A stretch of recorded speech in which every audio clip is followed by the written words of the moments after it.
great pleasure to welcome you all to this opening convocation of the 2009-2010 academic year.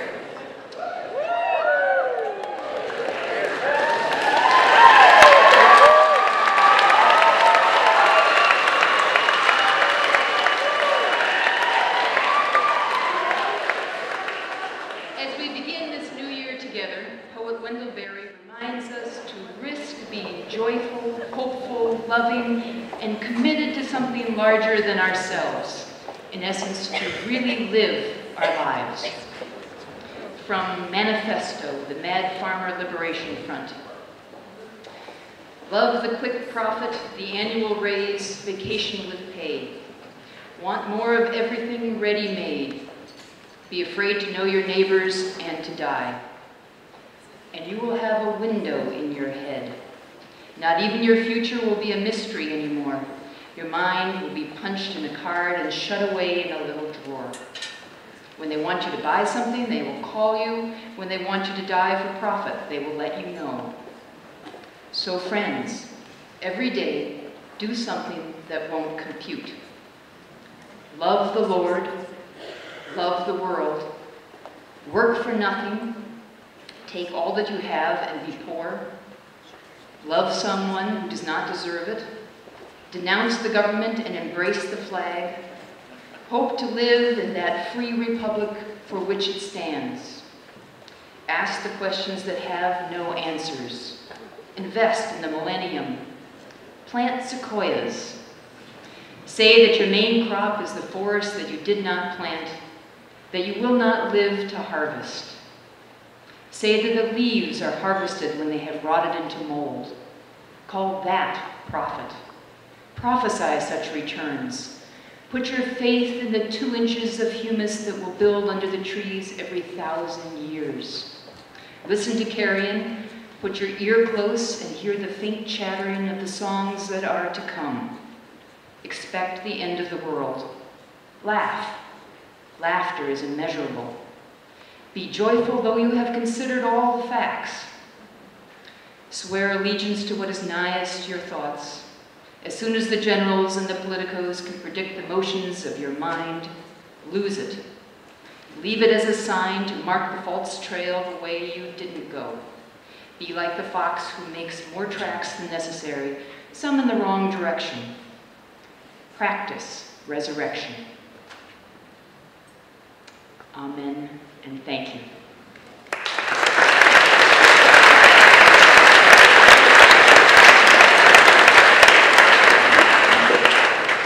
Eight of these ceremonies, I presided over 8 salutatories, and I've heard all of them first rate. That was the best yet. Thank you very much, Carolyn. I join College Chaplain Carolyn Slocum in welcoming all of you to one of Carleton's singularly significant ceremonies, and welcoming all of you to this, our opening convocation. And if we welcome all, and we do, we are especially pleased to welcome with pride and gratitude the chair of Carleton's Board of Trustees, Jack Euchster, from the class of 1967. And we welcome back because he was with us for 8 days about 20 years ago.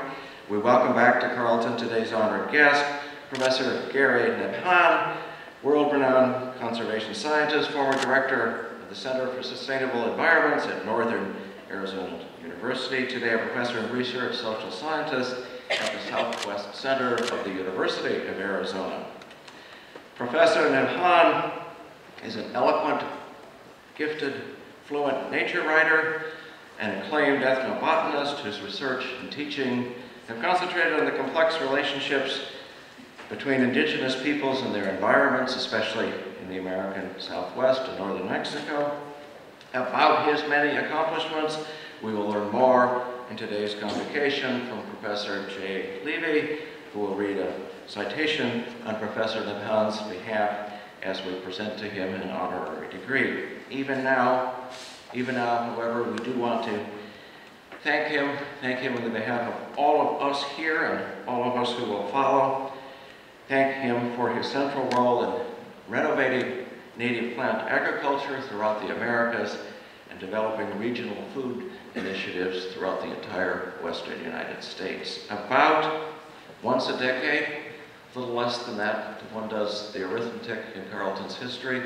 About once a decade, we include the awarding of an honorary degree in our opening convocation ceremony. We do so when we want to open the academic year on a noted and memorable, defining character, and we're doing that today. In addition to Carleton Board Chair Jack Eugster and our honored guest, Professor Gary Nabhan, others with whom I'm privileged to share the stage include College Chaplain Carolyn Fura-Slocum, Professor and Dean of the College Beverly Nagel, and Vice President Dean of Students Hudlin Wagner. Momentarily, the latter two will recognize a number of you for your markedly fine academic achievement.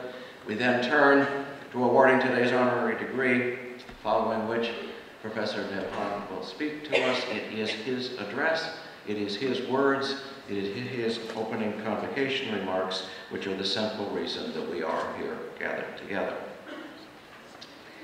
No effort have I made during the past 7 opening convocations to conceal my long-held conviction that celebrating New Year's Day on January 1st, as is our wont in Minnesota, does not make a lot of sense for those of us here in Minnesota, knee-deep in snow, and barely able to take a breath on January 1st as we are likely to be.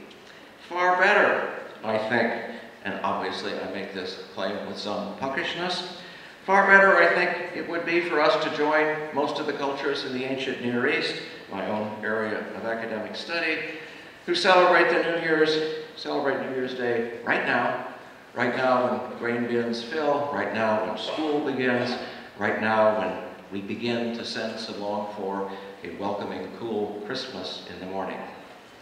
Happily and unsurprisingly, here is yet another area where Carleton students have been markedly more discerning than most of the globe. Here's another area where Carleton students have been well ahead of the rest of the world. For 30 years now, 30 years today, Carleton students have marked opening convocation with New Year's bubbles. I congratulate Carleton students. I congratulate you on your wisdom in proclaiming today, New Year's Day, through the production of bubbles. And to all of you, I wish a Happy New Year. Our new year, this new year, Carleton's new year, begins today as we set forth again on the journey that I have come in the course of my time with you to call learning in the company of friends. Carleton, defined as learning in the company of friends, suggests that among our defining traits are those of trust and collaboration. We know that we learn more and better when trust one another we do. We know that we learn more and better when we work not alone, but together, collaboratively. This is learning at its best. It is just this, learning in the company of friends, that characterizes every year at Carleton. That ceaseless hunger to yearn, which characterizes so many of you out there, is the same trait that can and often does lead to academic achievement. And that means we move now, as you note from your programs, to the recognition of academic achievement, and we begin with Winifred and Atherton Bean, Professor of Sociology, Society, Technology, and Science, and Dean of the College, Beverly Nagel. And she then will be followed by the Vice President for Student Development and Dean of Students, Hudlin Wagner, who will speak without separate introduction. Dean Nagel.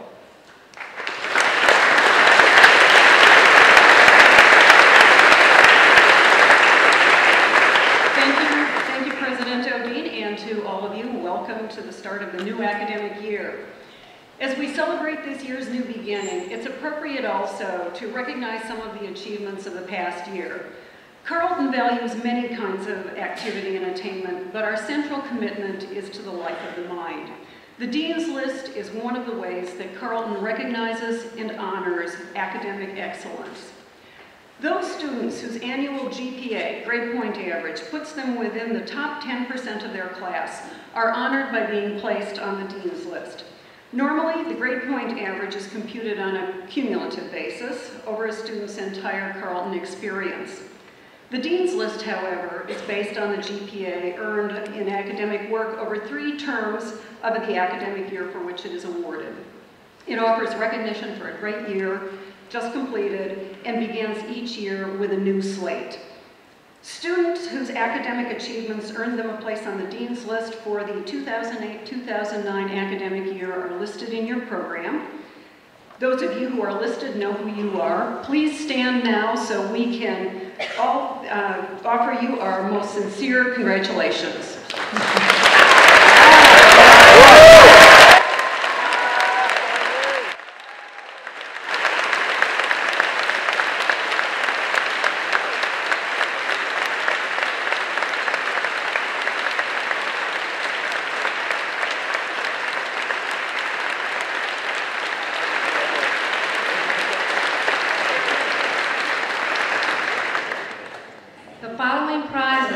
Distinguished academic achievements are being recognized this year at Opening Convocation.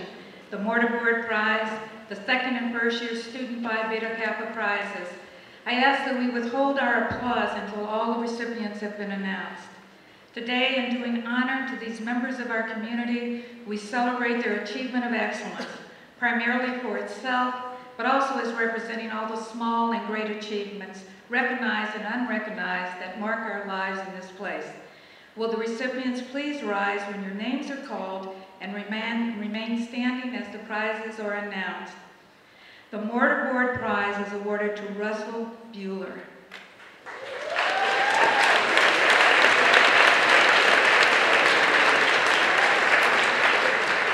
The second year Phi Beta Kappa Prize, Amariah Becker. Shi Lee.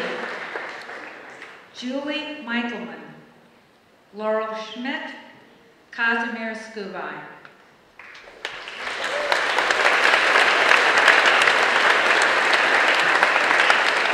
The first year Phi Beta Kappa Prize is awarded to Nicholas Bellows, Simone Shields Walker, Jonathan Hahn, James Morrissey, Anna Swanson, Emily Skikes, Sha'al Mentan, Emily Thomas, Adrienne Trunso, and Shenchen Xie. Let's applaud.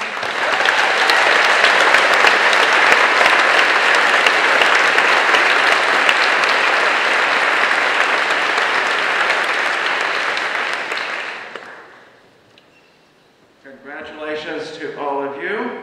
Moving on as we do to the ceremony through which we confer an honorary degree. We are especially fortunate to have with us today the chair of our Board of Trustees, who, as I mentioned, graduated from Carleton in the class of 1967. I often and sincerely have the chance to thank individually and as a group the Board of Trustees for doing for you what they do. They are committed, they are supportive. It is their wise counsel that has made Carleton what it is today. You have fewer opportunities to thank the board than do I, but you've got one right now. So I hope you will join me in thanking Board Chair Jack Bugster. Jack.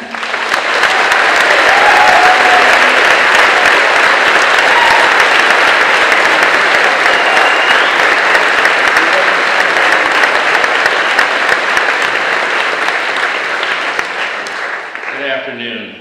Well, I wrote down that I was here representing the Board of Trustees, but Rob just covered all of that. But I'm certainly glad to be here to celebrate the beginning of a new academic year.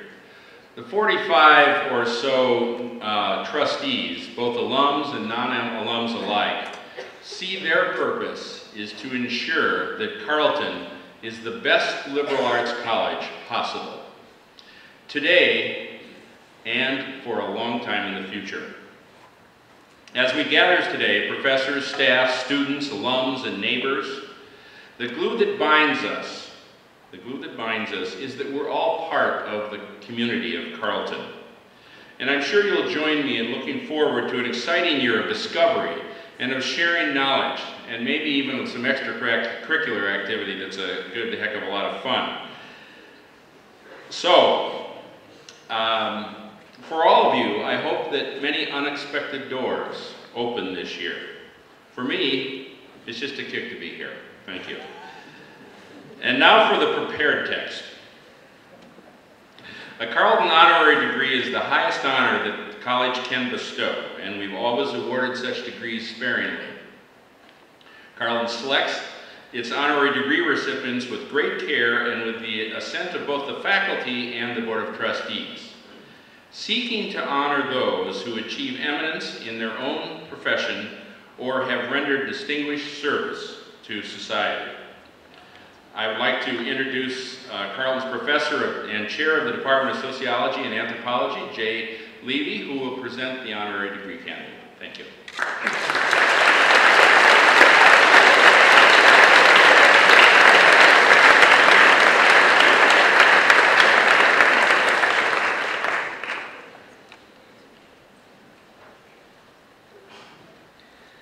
President Odin, it is an honor to present Gary Paul Nabhan for the degree of Doctor of Science, honoris causa.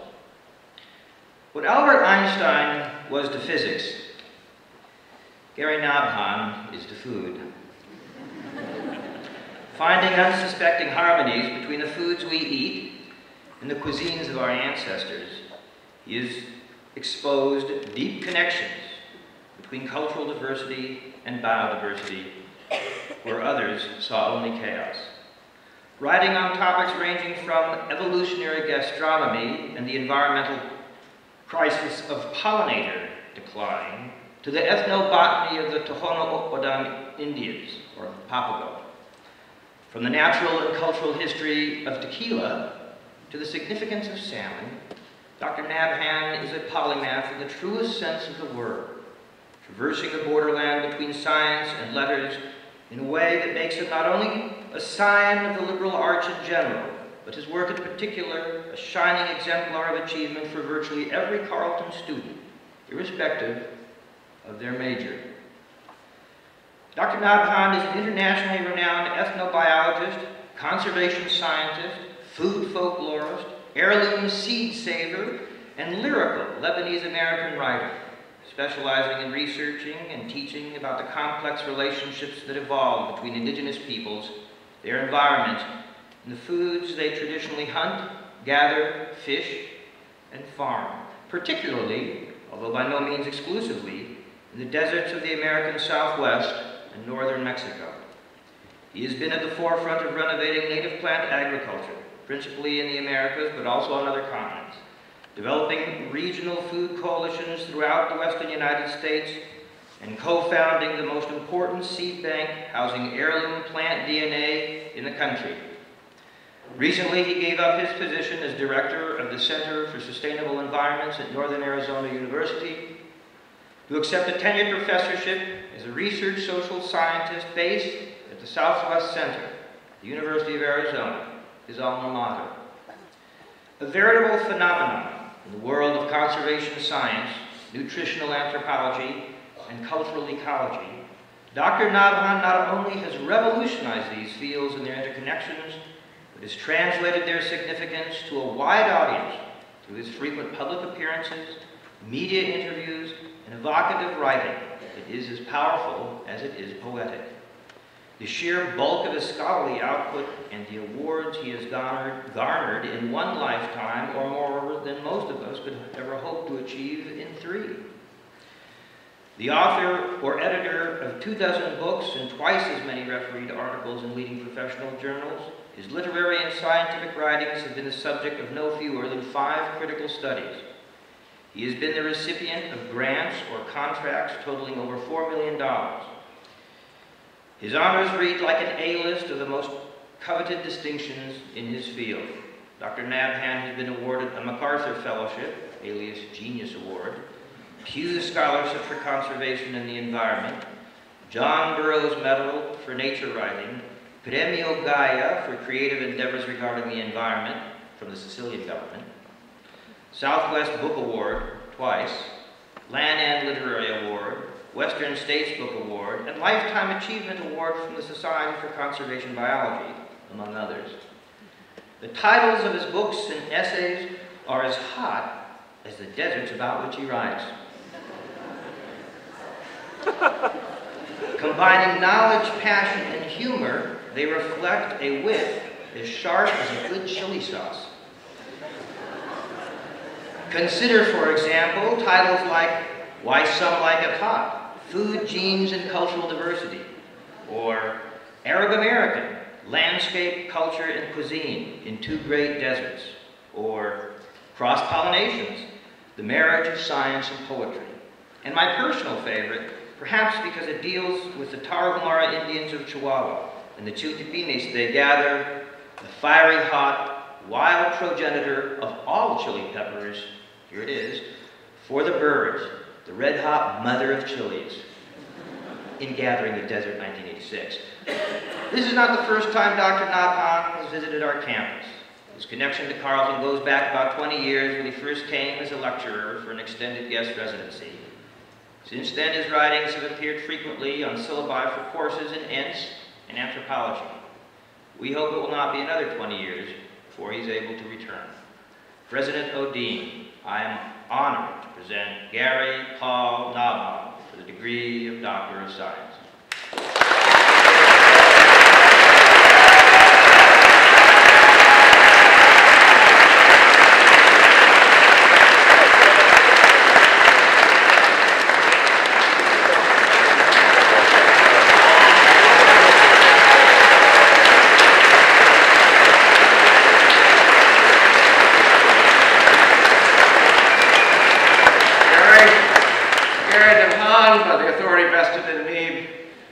State of Minnesota and by the Carleton College Board of Trustees, I hereby confer upon you the degree of Doctor of Science honoris causa with all the rights, responsibilities, and honors which accompany this degree.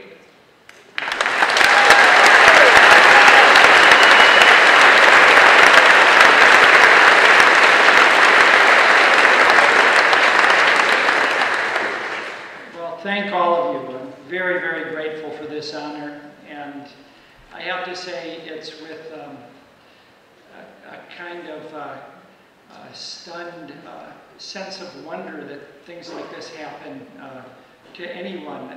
I am a high school dropout and someone who's usually been planting tomatoes on the day of other graduations.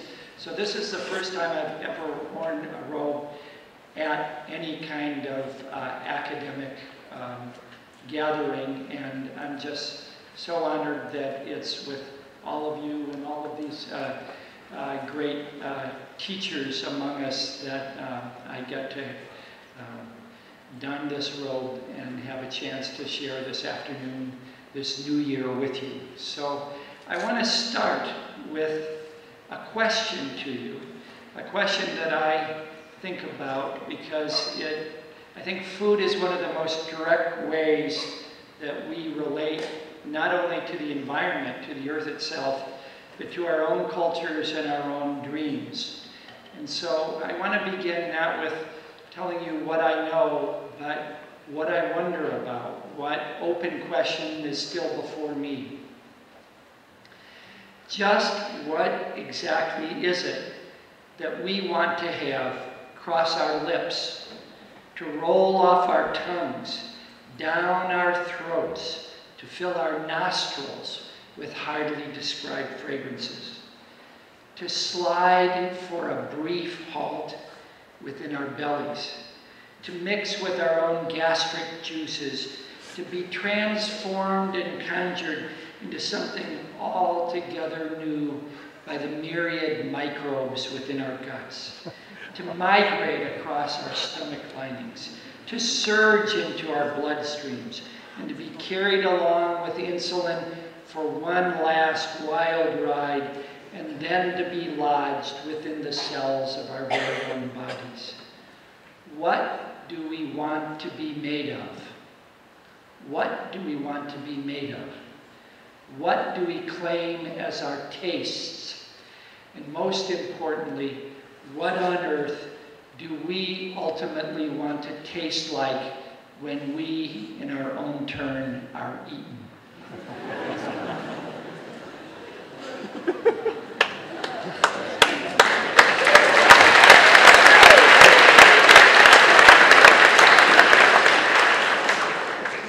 Oh, that B item is supposed to help us along here. Just a moment. Either the key is sticking. We're here, right? There we go. Thank you. I'd like to talk about our role, all of our roles, in reshaping the food systems, the food sheds of North America, and how that's being done at this moment in time by people like you, students your age, on every part of this continent, and here in Hawaii by a bunch of high school dropouts, just like I was a high school dropout. I worked for a few days with a project in Hawaii where some kids that were not quite sure they would ever graduate high school were taking on the task of changing the food system in their communities, and many of them have gone on to high school and then on to college since then. But during a time when we see rapid economic change, economic downturn, if you want to call it, or as a folklorist friend of mine said, isn't it wonderful to be alive during the collapse of Western civilization? We have both some of the most dire economic challenges and environmental challenges that we've ever faced in the history of this nation before us right at this moment. And so climate change, economic change are the norms now and will be the norms through the rest of your lifetime. We'll see tremendous change over the next 5 years, 10 years, and onward. And yet, there are people in every corner of this continent working on positive change, and I know some of you are doing that, and I want to celebrate that with my words today. Over the last 2 years, humanity has faced the worst global crisis in food security that we've had over the last century, in ways more severe than what our parents or grandparents experienced during the Great Depression.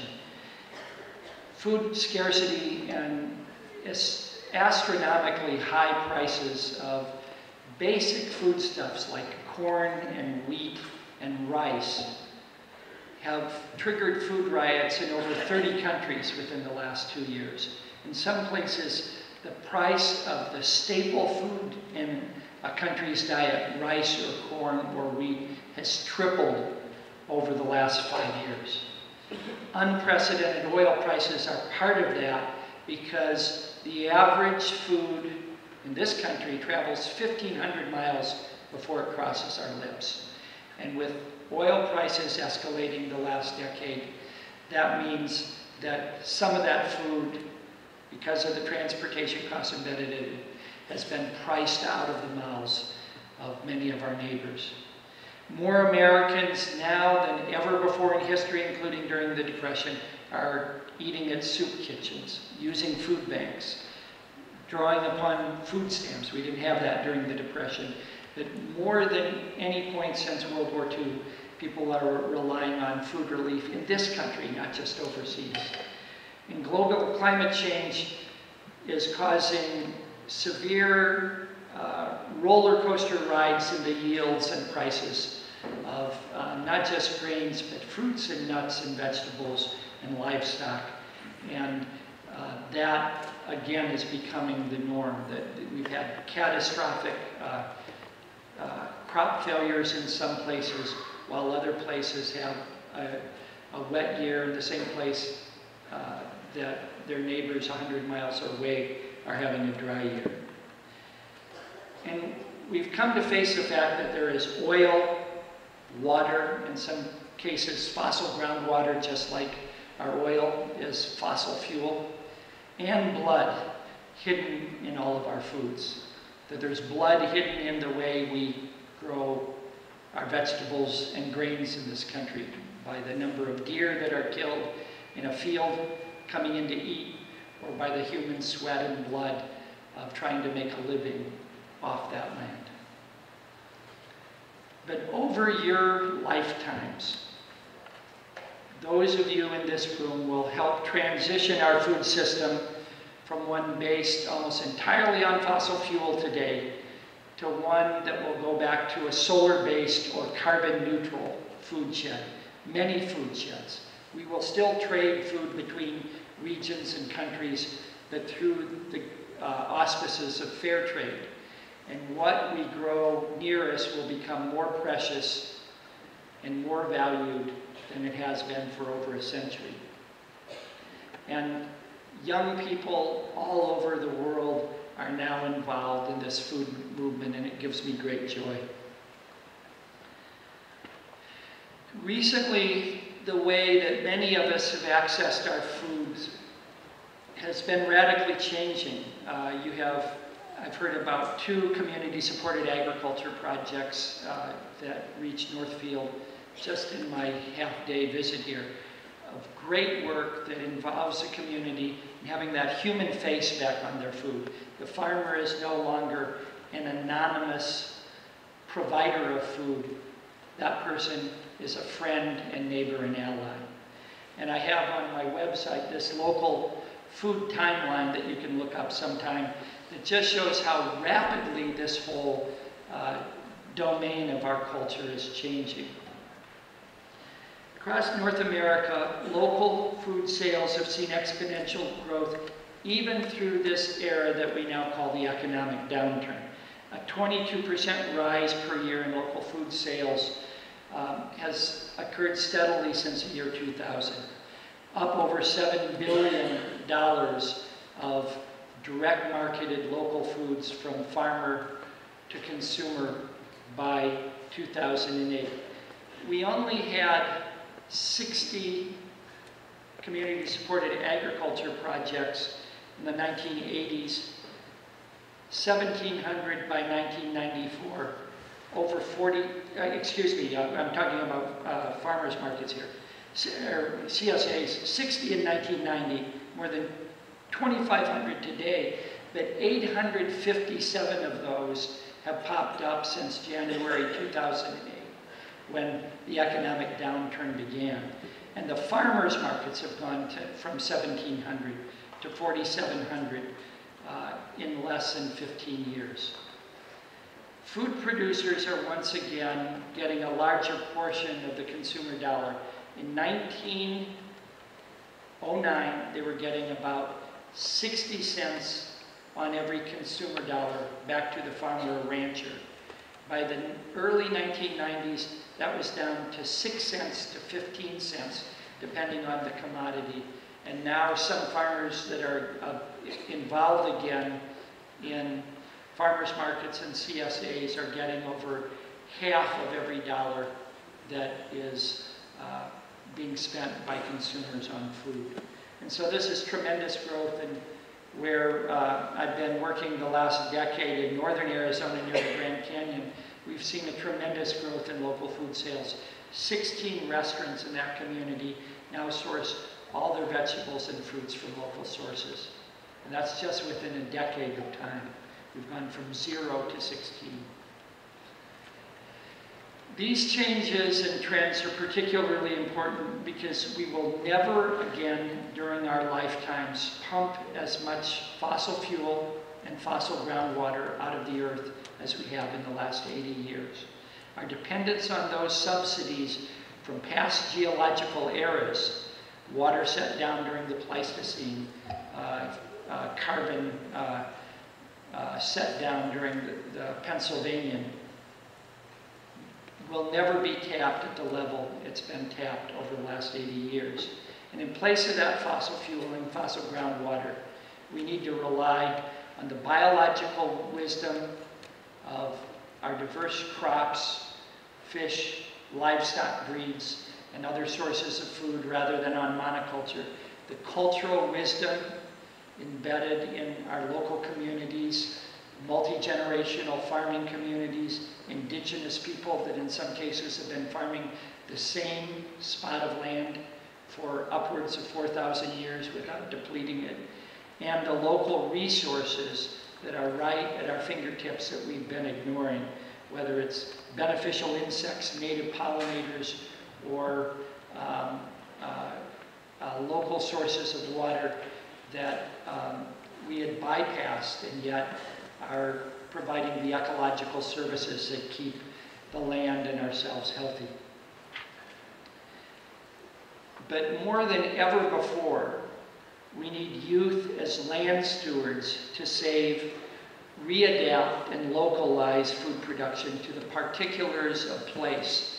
And that's one of the stunning things about the Carleton College curriculum that I've seen in my conversations with students, former students, and professors here. There is care for this place through your work with the Arboretum, through your work with the local food community, for your work with the wind turbines. There is care for the potentials of sustainability that is place-based sustainability, not top-down solutions, but things that rise up from the grassroots. And youth are key to moving that along. We need to have a kind of educational system that builds land stewards, whether they become farmers or not. That's only one of many routes. I hope some of you do become farmers. That may be the highest educational achievement that you can possibly do, because farmers are the true polymaths. They have to be business managers, crop geneticists, social agents, and land planners.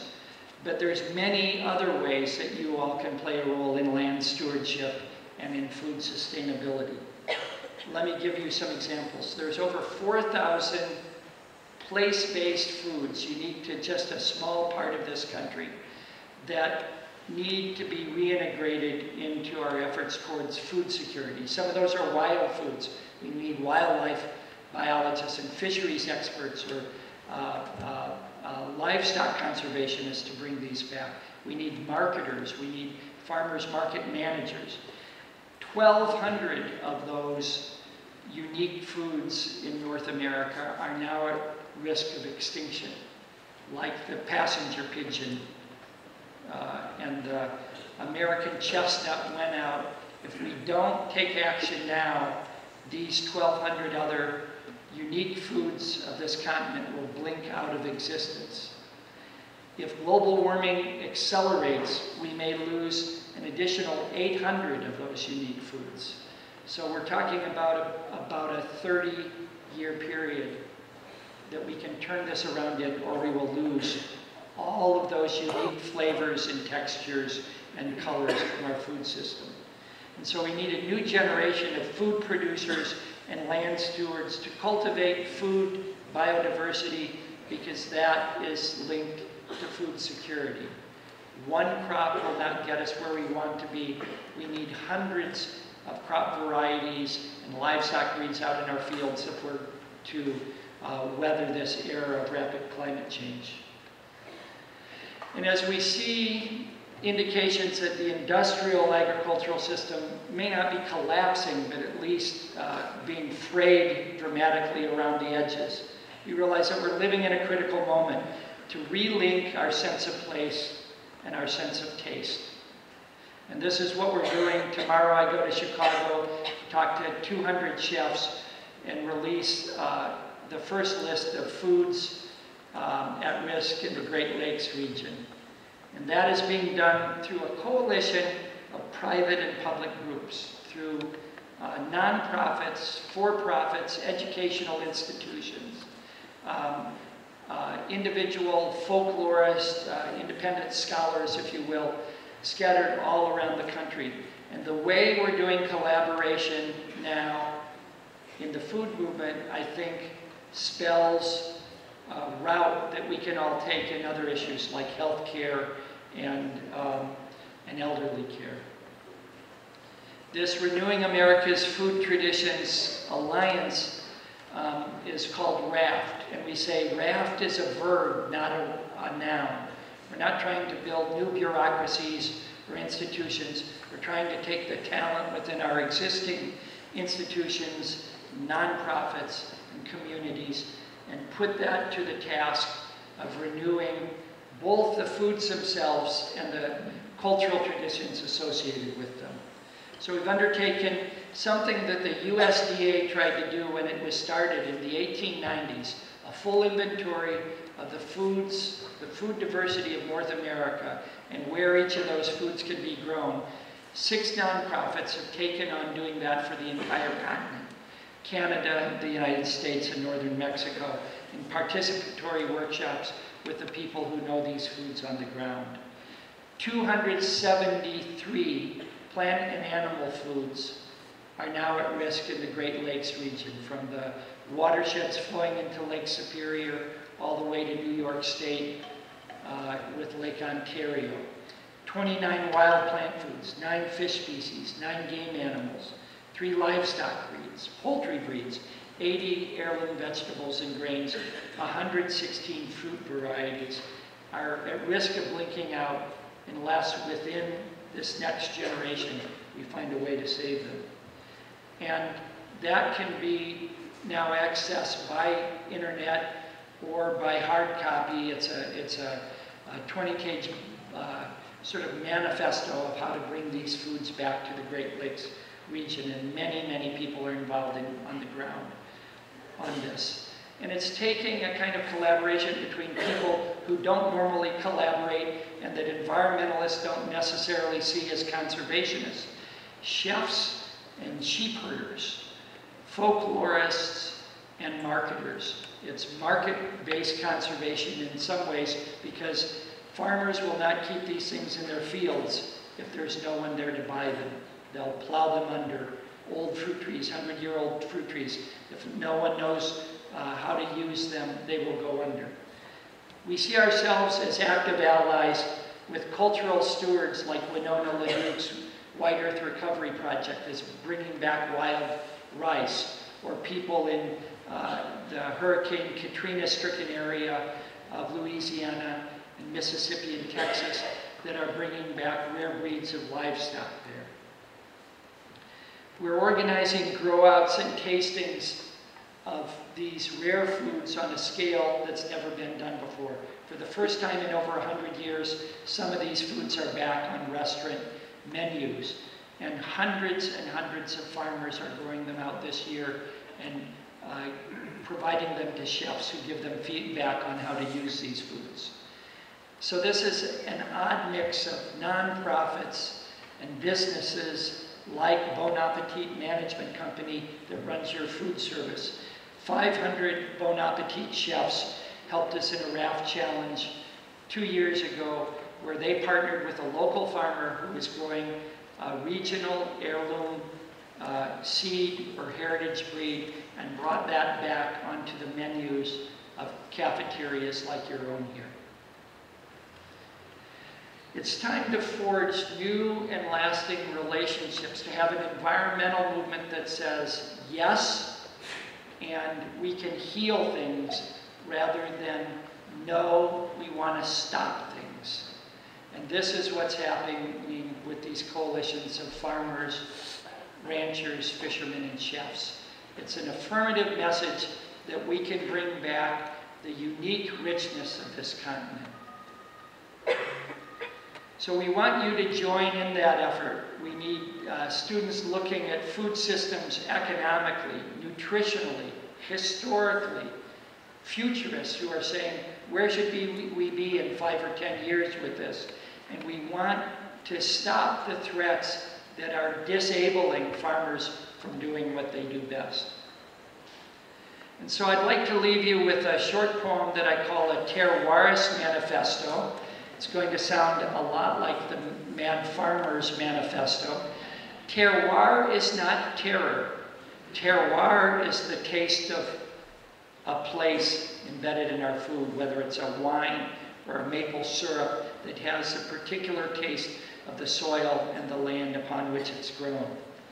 Know where your food has come from through knowing those who produced it for you, from farmer and forager, rancher, fisher, to earthworms building a richer, deeper soil, to the heirloom vegetable, the nitrogen-fixing legume, the pollinator, the heritage breed of livestock, or the sourdough culture rising in your flour. Know where your food has come from by the very way that it tastes, its freshness telling you how far it may have traveled, the hint of mint in the cheese suggesting what the goat has eaten, the terroir of the wine reminding you of the lime in the very stone that you stand upon, so that you can stand up for the land that has offered it to you.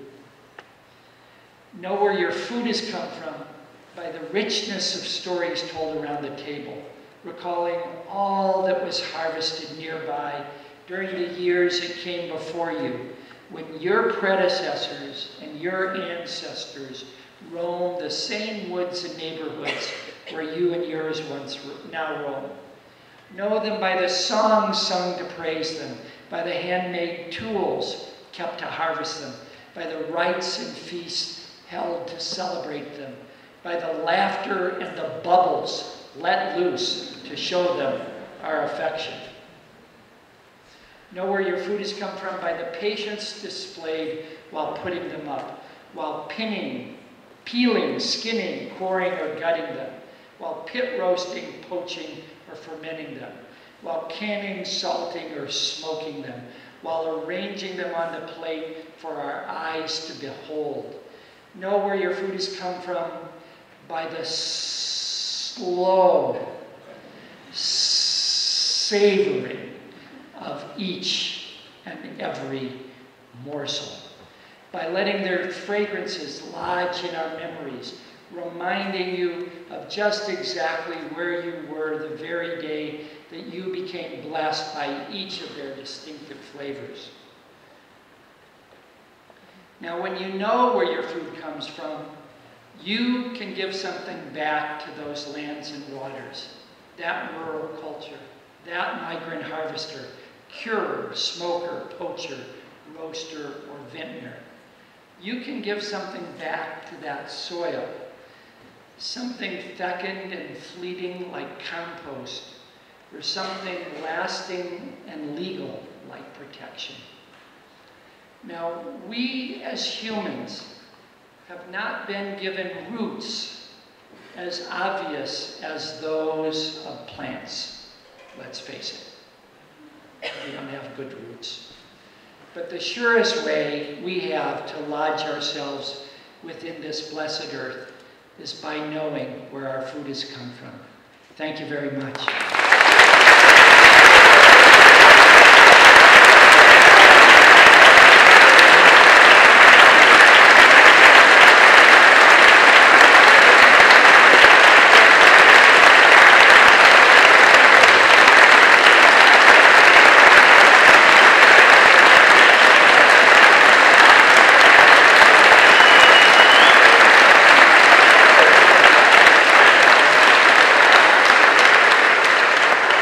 Thank you, and congratulations, Professor Nabhan.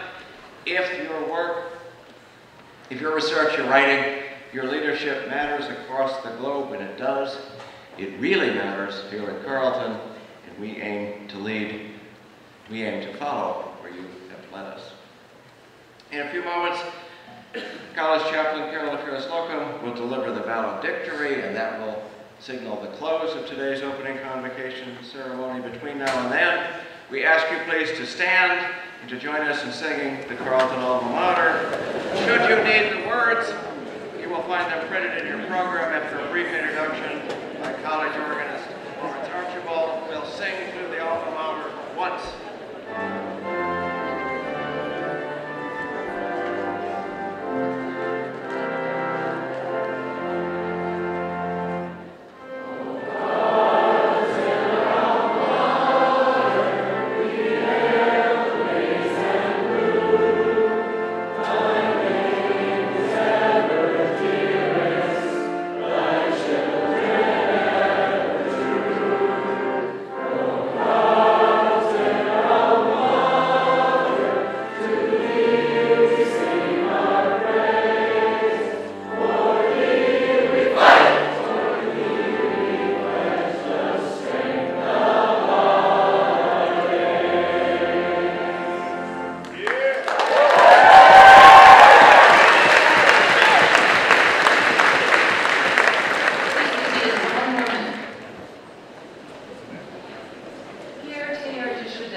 Jesuit priest who trained as a geologist and a paleontologist and worked in China taking part in the discovery of Peking man.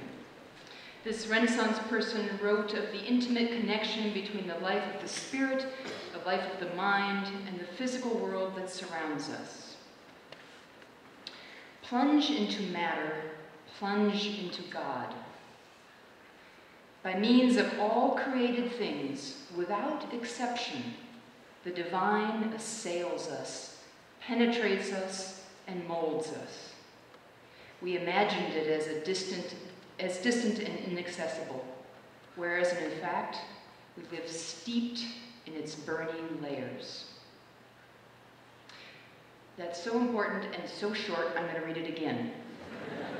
Plunge into matter, plunge into God. By means of all created things, without exception, the divine assails us, penetrates us, and molds us.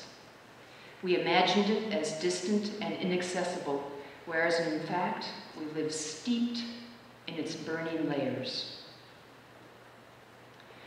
May you have a meaningful year, seeking out and recognizing the luminous in all of the burning layers that surround us. Blessings on each of you and on our year together. Thank you all for being here.